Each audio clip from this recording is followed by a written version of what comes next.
Passport renewal ఎలా చేయించుకోవాలి reel last వరకు చూడండి తెలుస్తుంది. ఎప్పుడో భూమి పుట్టక ముందు 2016లో ఖత్తర్ వచ్చాడు మా ఓడు చంటిబాబు. ఆడి పాస్పోర్ట్ ఎక్స్పైర్ అయిపోయిందంట. ఇప్పుడు దాన్ని రెన్యువల్ చేయించడానికి వెళ్తున్నాం. అంటే ఈడు రెన్యువల్ చేయించిన విధానం చెప్తున్నాను. ఆల్రెడీ వాళ్ళ ఇంట్లో పనిచేసి కద్దమ్మాలకే రెన్యువల్ చేయించాడంట. అందుకు చంటిబాబుకి అన్ని తెలుసు అనమాట. ఎంబసీలో పనిచేసే కేరళ అతనికి ఫోన్ చేస్తే అతను ఈ వీడియోలో కనపడుతున్నాయి అన్ని కావాలని చెప్పాడు అనమాట. అంటే ఇండియాలో పనిచేసి ఫోన్ నెంబరు, మీ మండలంలో ఉన్న పోలీస్ స్టేషన్ పేరు, మీ ఫోన్ లో ఉంటది కదా ఈమెయిల్ ఐడి, అదనమాట. దానికి ఈమెయిల్స్ అయ్యి వస్తాయి కదా. చదువుకున్నట్టు చేయించుకుంటాం కాబట్టి 10th క్లాస్ సర్టిఫికెట్, ఇంకా డిగ్రీ గానీ లేకపోతే మీరు ఏం చదువుకుంటది నీట్ గా వైట్ పేపర్ మీద సంతకం కూడా పెట్టాలి. ఏదో చెప్పాలని చెప్తున్నాను గానీ నిజంగా పాస్పోర్ట్ ఎక్స్పైర్ అయిపోతే ఇండియన్ ఎంబసీకి ఫోన్ చేస్తే అలా చెప్తారు ఏమేం చెయ్యాలో.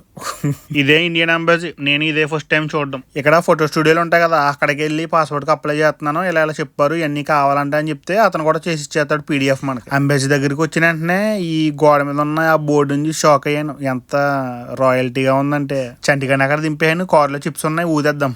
మగోళ్ళకి అయితే 10 సంవత్సరాలు, ఆడోళ్ళకి అయితే 2 సంవత్సరాలే వేస్తున్నారంట. మరి వీడికైతే కరెక్ట్ గా వారం రోజులు వచ్చింది పాస్పోర్ట్. అంటే నా పాస్పోర్ట్ ఇంకా ఎక్స్పైర్ అవ్వలేదు, అందుకు నాకు అంత ఎక్స్పీరియన్స్ లేదు దాంట్లో. అమ్మడి అప్పుడే చిప్స్ అయిపోయినాయి. అంటే ఈ రెన్యువల్ గురించి నాకు ఎంతవరకు తెలుసు అంతవరకే చెప్తున్నాను, డీప్ గా వెళ్తలేదు. ఎందుకంటే ఈ రోజుల్లో అందరికీ అన్ని తెలిసిపోతున్నాయి కదా. మన చంటిగడికి అయిపోయిందంటే బయటకు వచ్చేసాడు, వెళ్తున్నాను కార్ ఎక్కించేసుకుని వెళ్ళిపోదాం అన్నట్టు చెప్పడం మర్చిపోయాను. పాస్పోర్ట్ రెన్యువల్ కి చంటిగడికి ఎంత అయిందంటే 450 రియల్ అయింది. ఇంకా 500 రియల్ వేసుకోండి రౌండ్ ఫిగర్. ఇంట్లో పని చేసే వాళ్ళకి 60 చేయించింది.